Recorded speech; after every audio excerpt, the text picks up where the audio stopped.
After Son of Godzilla, it was readily apparent that the Godzilla series and kaiju films in general were on the decline, with each film making less than the last. And so Toho and producer Tomoyuki Tanaka, feeling like they had run out of ideas, decided it was time to put Godzilla to rest. Thus, Destroy All Monsters was intended to be the grand finale of a franchise that had run for over a decade. And to end it right, Toho brought in original series director Ishiro Honda, increased the budget, and stuffed as many of their classic creatures into the film as possible, all in an effort to conclude the series with as big a bang as possible.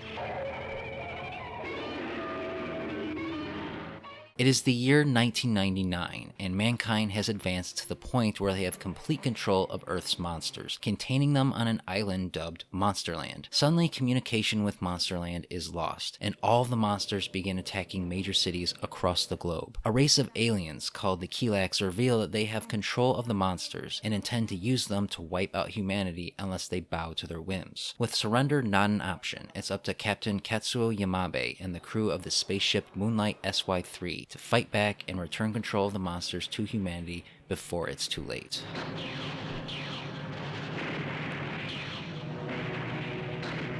Destroy All Monsters is a true love letter to the house that Toho built. With a whopping 11 monsters, at the time it broke new ground, featuring elaborate set pieces of mayhem and destruction with multiple monsters on screen at once. These sequences required complex planning and coordination by the entire crew, and so it comes as no surprise that these sequences provide the film its greatest moments, the most memorable being the big fight at the end where all the monsters gang up on King Ghidorah. While short, it is immensely entertaining, serving as a celebration of a genre that had delighted an entire generation.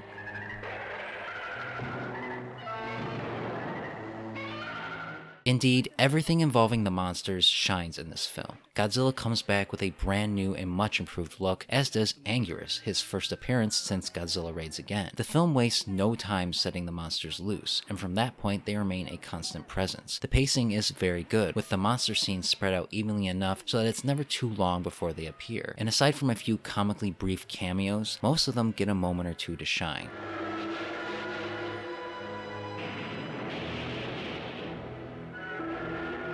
This is a good thing, because the human drama in between the monster action leaves much to be desired. Destroy All Monsters is a true blockbuster in the sense that spectacle takes clear priority over plot or giving the audience anyone to connect with. More so than many of the films that came before it, the characters here are especially bland. Akira Kubo returns for the third time as leading man Captain Katsuo, the righteous hero who can do no wrong, while Yukiko Kobayashi plays his girlfriend Kyoko, whom he must save from the mind control of the Kilax. The rest of the cast is rounded out by a host of familiar faces, but they exist merely as expository devices to push the plot forward.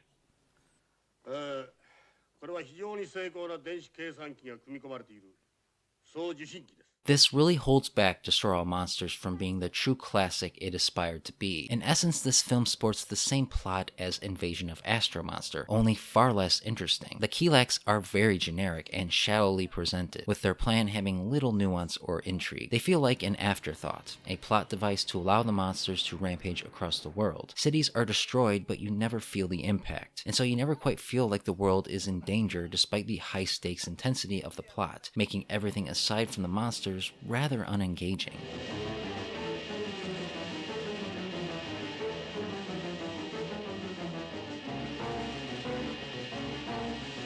What truly saves this movie, though, is the action and overall production quality. Since Eiji Tsuburaya's health was waning at the time, his protege Sadamasa Arikawa took his role as special effects director, and he proved more than up to the task, as Destroy All Monsters has some of the best effects work of the series. The all-out assault on Tokyo in the middle of the film is a highlight, an amalgamation of everything you love about 1960s era tokusatsu. Akira Ifukube also does some of his best work here, giving the film one of his many instantly memorable themes that won't leave your head for days. And so Destroy All Monsters is not the perfect swan song for the franchise as was intended. It contains a pretty basic bare bones plot that only exists as a vehicle for the special effects, and the characters are pretty uninspired and make the stuff between the monster sequences a chore to get through. But it is worth it because everything involving the monsters is great. It pushed the art form of tokusatsu even further and gave the franchise one of its most memorable fights. While it may be severely lacking as far as the story is concerned, as a piece of technical wizardry it inspires, and therefore is a must-see Godzilla movie worthy of your time. For more reviews and opinions on all things Godzilla, subscribe and stay tuned to Up From the Depths.